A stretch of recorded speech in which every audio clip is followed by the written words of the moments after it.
Para Nepali दाजुभाइ तथा दिदीबहिनीहरू, नेपाल राष्ट्रका निर्माता, नेपाली समाजका समन्वयकर्ता एवं एकताको धरोहर श्री 5 बडा महाराजा धीराज पृथ्वी नारायण शाह आम नेपालीका निम्ति श्रद्धा तथा सदा स्मृतिका व्यक्तित्व भइबक्सिन्छ। मौसुफको 304औं जन्म जयन्ती तथा राष्ट्रिय एकता दिवसका उपलक्ष्यमा हामी उहाँलाई नमन गर्दै श्रद्धा सुमन अर्पण गर्दछौँ।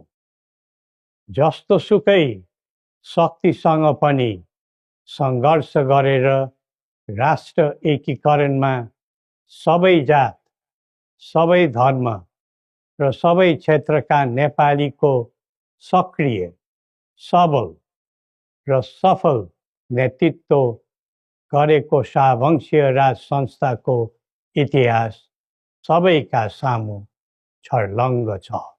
नेपाली जनताको खुसी र समृद्धिलाई नै आफ्नो रुचि ठान्ने शाहवंशीय परम्परा रहँदै आएको छ।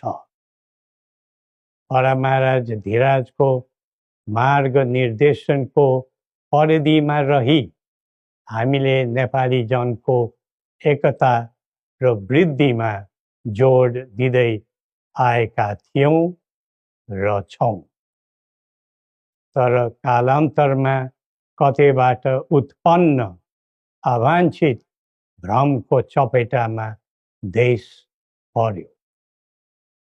झन्डै 2 दशक अघि शान्ति ल्याउँछौँ र आर्थिक प्रगतितर्फ देशलाई लैजान्छौँ र स्थायित्व दिन्छौँ भनेर सत्तामा पुगेका दलहरूको चाहना अनुसार हामीले श्री 5 र राजदण्ड जनताको नासो जनताकै सुरक्षित संरक्षणमा बुझाइ सहयोगी नियतका साथ राजकाजबाट बाहिरै रहेको सर्वविदितै छ।